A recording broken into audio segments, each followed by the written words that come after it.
Nama saya Masrorongi Masulistia Utami dengan NIM 2009 1010 1109. Saya Rizkyani Elinur Hikmah dengan NIM 2009 1010 1009. Salam sejahtera bagi kita semua. Assalamualaikum warahmatullahi wabarakatuh. Perkenalkan, nama saya Kartika Puspitasari, NIM 2009 1010 1112. Perkenalkan, nama saya Finala Julieta Ivanova Laksono dengan NIM 2009 1010 1121. Perkenalkan, saya Iqbal Fauzi Salman Wuning dengan NIM 2009 10101079. Hukum adalah peraturan berupa norma dan sanksi yang dibuat dengan tujuan mengatur tingkah laku manusia untuk menjaga ketertiban, keadilan, dan mencegah terjadinya kekacauan. Hukum merupakan peraturan atau adat yang secara resmi dianggap mengikat yang dikukuhkan oleh penguasa ataupun pemerintah. Tak bisa dipungkiri bahwa dalam konteks penegakan hukum sering dirasa kurang cukup adil, apalagi untuk kalangan orang-orang yang ekonominya rendah. Serasa hukum itu sangat mencekik rakyat-rakyat kecil. Sedangkan untuk orang-orang yang memiliki kekuasaan, mereka pasti aman dari gangguan hukum walaupun aturan negara dilanggar. Inilah dinamika hukum di negara ini. Tajam ke bawah, tumpul ke atas. Yang menang adalah orang yang mempunyai kekuasaan, uang banyak, dan juga kekuatan. Saat ini Indonesia dalam kondisi krisis hukum. Aparat penegak hukum yang seharusnya menjaga hukum justru terlibat pada kasus hukum. Sudah sepatutnya penegakan hukum di Indonesia berubah. Namun pada beberapa tahun terakhir, penegakan hukum di Indonesia memunculkan berbagai polemik. Seperti kasus kakek Samirin yang memungut getah karet yang menempel di pohon dan juga nenek Saulina yang menebang pohon di tanah wakaf. Selanjutnya saya akan memberikan contoh mengenai ketidakadilan hukum yang terjadi di Indonesia. Sebagai contoh kasus ialah yang terjadi pada kakek Samirin yang berusia 68 tahun dituduh mencuri getah karet oleh PT Bridgestone sehingga divonis penjara selama 2 bulan 4 hari. Kronologi kasus ini ialah ketika kakek Samirin menggembala dan saat pada perjalanan ia menemukan sisa getah karet lalu memungutnya dan mengumpulkannya untuk dijual kembali kepada pengepul. Pada saat itu ia ditemukan oleh satpam penjaga dan getah karet tersebut seberat 1,9 kg dan harganya ialah Rp17.480.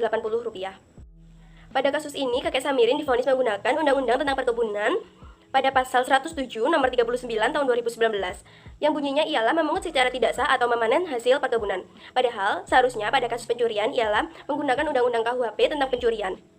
Namun pada Undang-Undang KUHP tentang pencurian minimal hasil curian ialah 2,5 juta rupiah.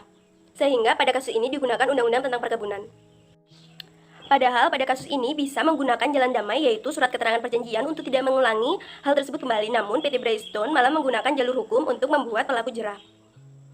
Pada pasca persidangan, para warga mengumpulkan koin senilai Rp17.480 untuk mengembalikan uang tersebut kepada PT Bridgestone.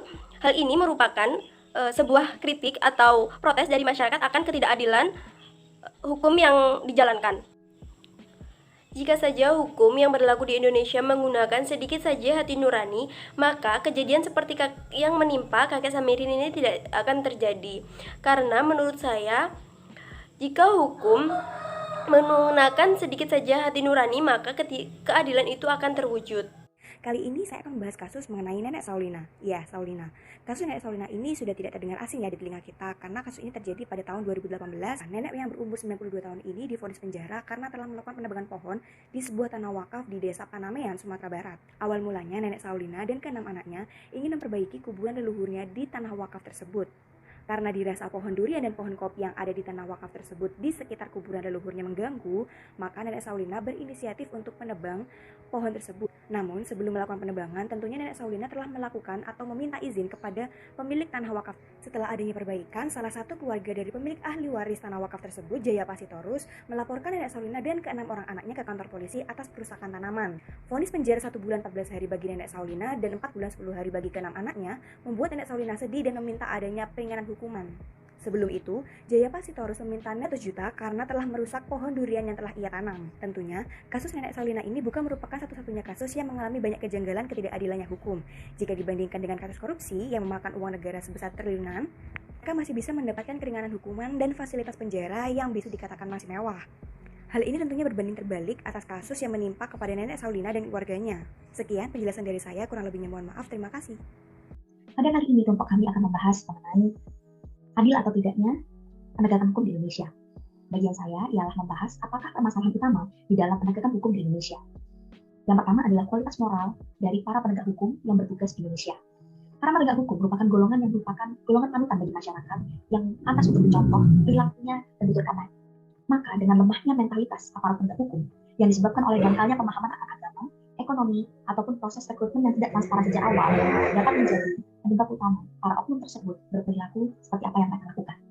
Kegagalan para penegak hukum dapat digolongkan menjadi dua, yaitu ketidakmampuan atau inability dan juga ketidakmauan atau unwillingness. Ketidakmampuan merujuk kepada kemampuan seseorang di mana orang tersebut tidak dapat melaksanakan tugasnya berdasarkan kemampuan yang ia miliki atau hal-hal yang tidak diinginkan secara pribadi. Sementara ketidakmauan atau unwillingness terhubung kepada niat ataupun kepentingan seseorang yang melatar belakangi perbuatan mereka atau pilihan apa yang mereka pilih. Maka dari itu, para penegak hukum di sini kami rujuk sifat buruknya untuk melakukan korupsi dan nepotisme sebagai bagian dari unwillingness untuk menegakkan hukum sesuai dengan Pancasila dan Undang-Undang 1945. Maka dari itu, untuk poin yang kedua, kami akan membahas mengenai karakter masyarakat Indonesia yang turut menyokong atau mendukung adanya ketidakpuasan penegakan hukum di Indonesia. Karakter bangsa Indonesia yang kurang baik merupakan aktor utama dari segala ketidaksesuaian pelaksanaan hukum di negeri ini. Perlu kami tekankan sekali lagi bahwa dalam kasus ini, permasalahan tidak hanya terletak pada aparat penegak hukum saja, melainkan kepada masyarakat Indonesia yang turut berpartisipasi di dalamnya juga merupakan faktor penting yang tidak dapat diabaikan oleh kita semua. Kelompok kami menawarkan 2 solusi, antara lain solusi pencegahan serta solusi penanggulangan untuk mewujudkan hukum yang berkeadilan di Indonesia. Solusi pencegahan antara lain yang pertama, keselarasan antara hukum tertulis dan tidak tertulis harus dipertahankan agar hukum terus berjalan dengan baik. Yang kedua yaitu mentalitas para penegak hukum. Mental yang tegas wajib dipunyai para pelaku penegak hukum, karena apabila hanya peraturan perundang-undangannya saja yang berjalan dengan terorganisir, maka sistem penegakan hukum yang adil belum mampu tercapai. Yang ketiga ialah fasilitas pendukung terlaksananya hukum. Selain dari mentalitas para penegak hukum yang sudah baik serta peraturan perundang-undangan yang semakin terorganisir, fasilitas juga berfungsi sebagai media dari berjalannya suatu hukum harus diperhatikan dengan baik. Selanjutnya yaitu solusi penanggulangan.